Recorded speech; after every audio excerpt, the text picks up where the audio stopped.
ফেব্রুয়ারিতে নির্বাচন হবে না।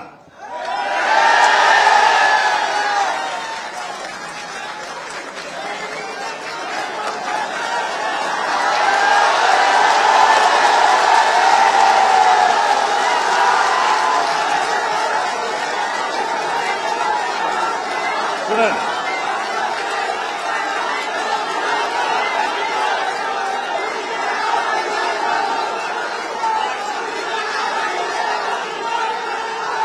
ফেব্রুয়ারিতে নির্বাচন হবে না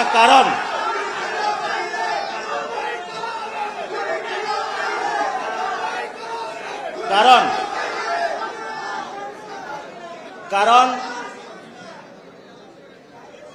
যদি ফেব্রুয়ারিতে নির্বাচন হয়, আমার যে ভাইয়েরা শহীদ হয়েছিল, রক্ত দিয়েছিল সংস্কারের জন্য, একটি নতুন সংবিধানের জন্য, তাহলে কবরে গিয়ে তার লাশটা ফেরত দিতে হবে এই সরকারকে।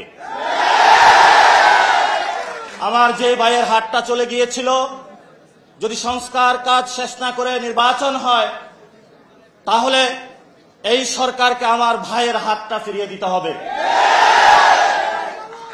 যে মায়ের বুক খালি হয়েছিল, যদি সংস্কার ছাড়া, একটি নতুন সংবিধান ছাড়া বাংলাদেশে নির্বাচন হয়, তাহলে ওই মায়ের বুকের সন্তানকে ফেরত দিতে হবে।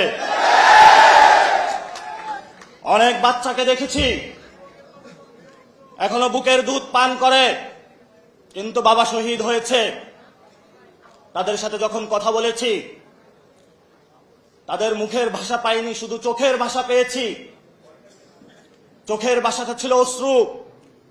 যে অশ্রুতে তারা বলেছিল, আমার বাচ্চা রয়ে গিয়েছে, আমার স্বামী চলে গিয়েছে, আমি বাংলাদেশ থেকে কিছু চাই না, কিন্তু আমি একটি সুন্দর ভবিষ্যতে বাংলাদেশ দেখতে চাই, যেখানে আমার এই বুকের যে সন্তান আছে, আর সন্তানকে কেউ খুন করবে না। কিন্তু বাংলাদেশে আমরা দেখতে পাচ্ছি একই সংস্কৃতির ডামাডোলে, একই ফেসিবাদী সংবিধানে, একই সিস্টেমের মধ্য দিয়ে আমরা নির্বাচনে যাচ্ছি। তাহলে এতগুলো মানুষ শহীদ হওয়ার প্রয়োজন কি ছিল? এতগুলো মানুষ আহত হওয়ার প্রয়োজন কি ছিল? আপনারা দেখেছেন, এখানে অনেক মিডিয়া ভাই রয়েছেন।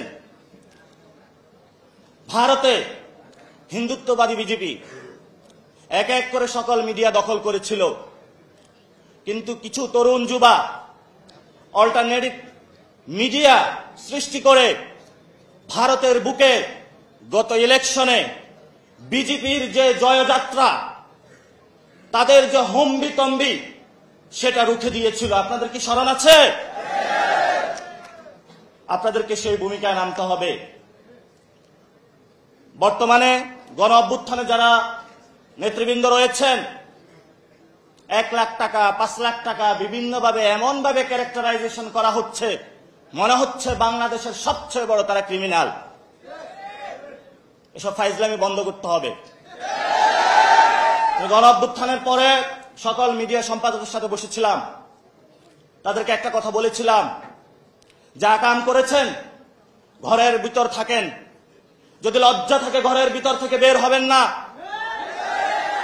কিন্তু যাদের লজ্জা নাই, তারা বারবার বাংলাদেশের মানুষকে ধোঁকা দিয়ে যাচ্ছে।